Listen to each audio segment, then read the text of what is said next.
TDP తెలంగాణలో కూడా విస్తరించాలని చూస్తోందా? పూర్వ వైభవం చాటాలని తహతహలాడుతోందా? ఒకప్పుడు తెలంగాణలో ప్రభావం చూపిన తెలుగుదేశం పార్టీ గత ఎన్నికల్లో ఎందుకు పోటీ చేయలేకపోయింది? తెలంగాణలో ఎక్కువగా సభ్యత్వాలు నమోదు కావడంతో మళ్ళీ టీడీపీలో ఆశలు చిగురించాయా? ఎన్టీఆర్ వర్ధన్ సందర్భంగా లోకేష్ కీలక వ్యాఖ్యలు చేయడం వెనుక అసలు మతలబ్ ఏంటి? త్వరలోనే భవిష్యత్ కార్యాచరణను ప్రకటించనున్నారా? ఈ క్రమంలో రాబోయే స్థానిక సంస్థల ఎన్నికల్లో టీడీపీ పోటీ చేయనుందా? తెలంగాణ టార్గెట్గా తెలుగుదేశం పార్టీ ఎందుకు పావులు కదుపుతోంది? డీటెయిల్స్ ఈ స్టోరీలో.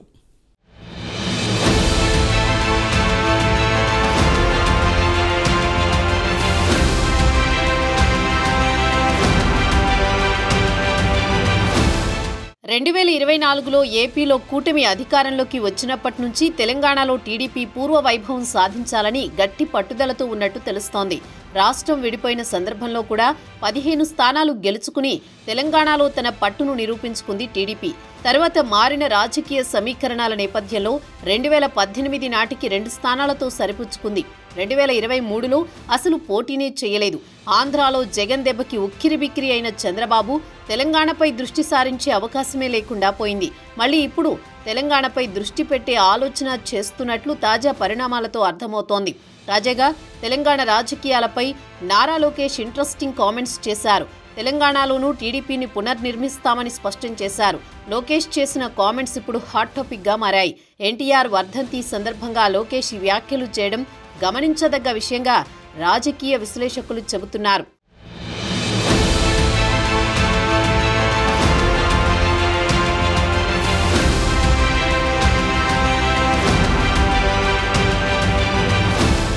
ఎన్టీఆర్ గొప్పతనం గురించి చెబుతూ తెలుగు ప్రజల సంక్షేమం కోసం ఎన్టీఆర్ స్ఫూర్తితో మేం అహర్నిశలు పనిచేస్తున్నాం. తెలంగాణలోనూ పార్టీని పునర్నిర్మాణం చేయాల్సి ఉంది.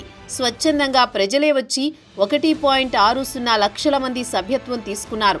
గతంలో తెలంగాణలో అత్యధిక సభ్యత్వం ఉండేది. తెలుగుదేశం పార్టీపై తెలంగాణ ప్రజల్లో ప్రేమ అభిమానాలు ఉన్నాయి.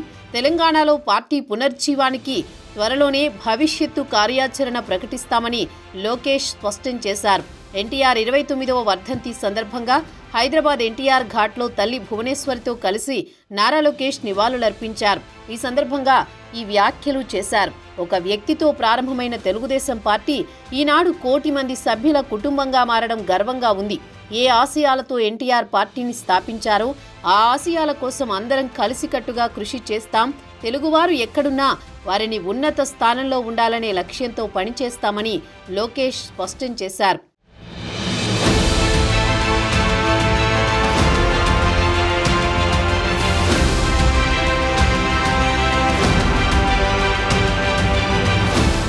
ఆంధ్రాలో ఎన్డీఏ కూటమి అధికారంలో ఉంది. ఈ క్రమంలో తెలంగాణలో కూడా ఎన్డీఏ కూటమిలో భాగంగానే టీడీపీ ఉంటుందా లేదా విడిగా పోటీ చేస్తుందా అనేది ఇంకా స్పష్టత రాలేదు. ఒకవైపు మేము ఒంటరిగానే స్థానిక సంస్థల ఎన్నికల బరిలో దిగనున్నామని తాజాగా BJP state president Kishan Reddy చెప్పారు. మరి ఇలాంటి నేపథ్యంలో టీడీపీ తెలంగాణలో ఎలా విస్తరిస్తుంది, ఏ విధంగా ఎన్నికల్లో పాల్గొంటుందని సందేహాలు కలుగుతున్నాయి. ప్రస్తుతం తెలంగాణ టీడీపీలో చెప్పుకోదగ్గ నేతలు లేరు. ఉన్నవాళ్లంతా అటు బీఆర్ఎస్లోకి ఇటు కాంగ్రెస్లోకి చేరిపోయారు. ఈ పరిస్థితుల్లో మళ్లీ టీడీపీకి పునర్వైభవం ఎలా వస్తుందని రాజకీయ పరిశీలకులు అంటున్నారు. ఇంకోవైపు తెలంగాణలో బలం పుంజుకుని ఎప్పటికైనా ఒంటరిగానే అధికారంలోకి రావాలని బీజేపీ పక్కా వ్యూహంతో ముందుకు వెళుతోంది. మరోవైపు జనసేన కూడా తెలంగాణలో బలంగానే ఉంది. గత ఎన్నికల్లో బీజేపీతో కలిసి పోటీ చేసిన సంగతి తెలిసిందే.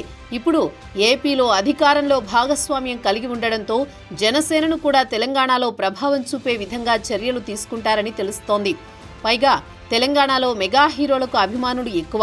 పవన్ కళ్యాణ్ అంటే ఇష్టపడే అభిమానులు చాలా మంది ఉన్నారు.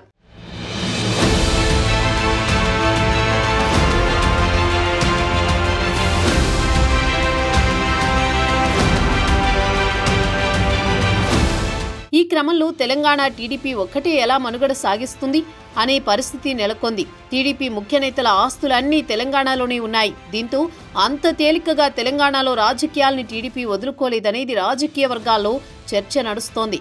రాబోయే రోజుల్లో ఏం జరుగుతుందో చూడాలి మరి.